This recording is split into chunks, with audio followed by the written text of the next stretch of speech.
Selamat pagi anak-anak ibu kelas 9. Salam sehat. Salam jumpa kembali dalam pembelajaran kita IPA pada pagi hari ini. Anak-anak ibu, apa kabarnya hari ini? Semoga kalian tetap semangat belajar ya nak. Hari ini kita akan melanjutkan pembelajaran kita IPA, yaitu peranan organisme tanah. Setelah minggu yang lalu kita belajar mengenai fungsi tanah secara umum, hari ini kita akan belajar mengenai peranan organisme tanah, ya.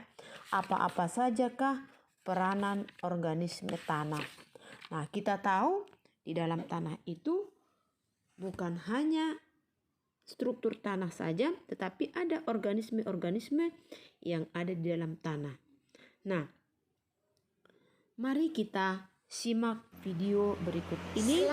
Sebelumnya anak-anak kami, kalian siapkan buku pelajaranmu, siapkan alat-alat catatanmu, dan siswa-siswi SMP Budi catat nanti video, catat nanti pelajaran ini setelah kalian mengamati videonya. Yang pertama yaitu peranan organisme tanah, yaitu sebagai dekomposer.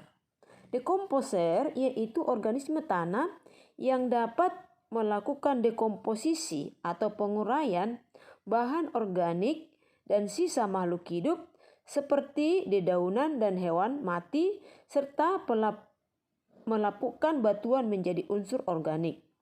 Organisme dekomposer dapat dimanfaatkan dalam pembuatan pupuk kompos, yaitu pupuk dari bahan organik. Nah, perhatikan gambar-gambar berikut ini. Ya, itulah kira-kira peranan organisme tanah. Yang kedua, peranan organisme tanah adalah sebagai pereaksi kimia tanah. Nah, bakteri nitrobakter berperan dalam menguraikan materi organik kompleks yang berasal dari sisa makhluk hidup menjadi senyawa nitrat yang dibutuhkan oleh tumbuhan.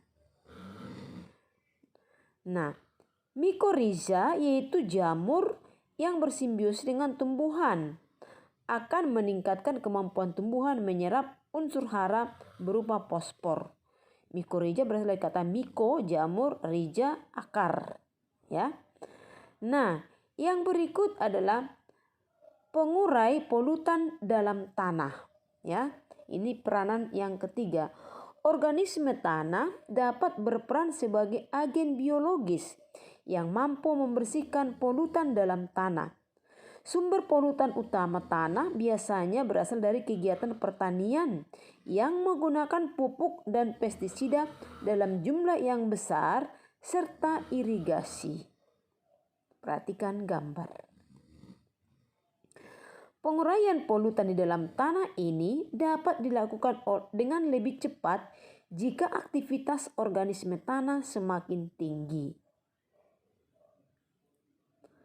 Racun dan polutan yang terkunci dalam tanah dalam tubuh bakteri sehingga polusi tidak bertambah banyak.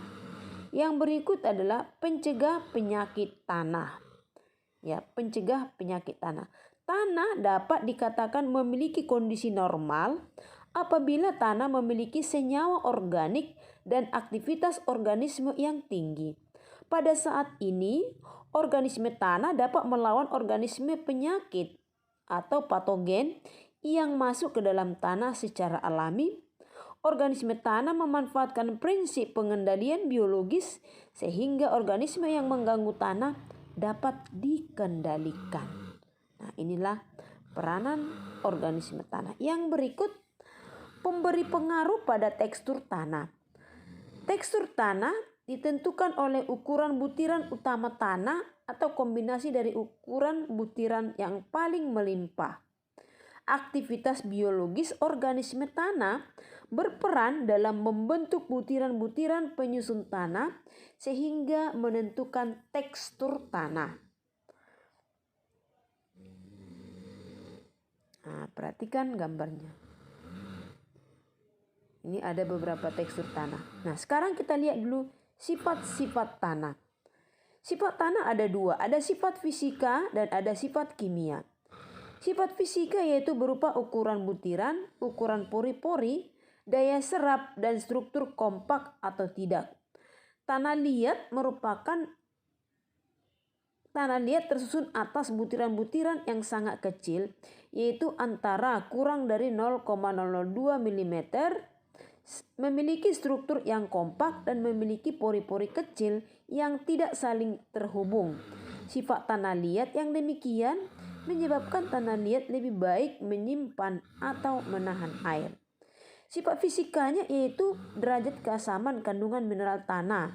Nah, tanah pasir teksturnya berbutir-butir kasar antara 0,1 sampai 2 mm, tidak mampu membentuk struktur kompak dan memiliki pori-pori besar yang saling terhubung. Sifat tanah pasir yang demikian menyebabkan tanah pasir kurang baik dalam menyimpan air atau menahan air. Tanah lempung adalah tanah yang terdiri atas campuran pasir, tanah liat, dan debu dengan jumlah yang hampir sama. Nah, sifat kimia tanah yaitu dilihat dari derajat keasaman kandungan mineral tanah. Nah, berikut ini adalah peranan, kegemburan, dan struktur tanah. Struktur tanah ialah susunan partikel-partikel tanah yang terikat satu sama lain menjadi suatu gumpalan. Pengikatnya ialah suatu perekat seperti bahan organik yang dihasilkan oleh organisme tanah. Lendir yang dihasilkan organisme tanah akan bercampur dengan tanah dan akan membentuk gumpalan-gumpalan tanah. Struktur dan kegemburan pada tanah saling berkaitan. Organisme tanah yang mampu membuat pori-pori yang dapat menggemburkan tanah serta memungkinkan terjadinya aerasi tanah. Nah, ini adalah peranan-peranan organisme tanah. Nah, demikianlah pembelajaran kita untuk siang hari ini. Minggu depan kita akan melihat proses pembentukan tanah, ya. Jadi setelah kalian tadi menyimak video, maka kalian catatlah dari dalam buku catatan kalian.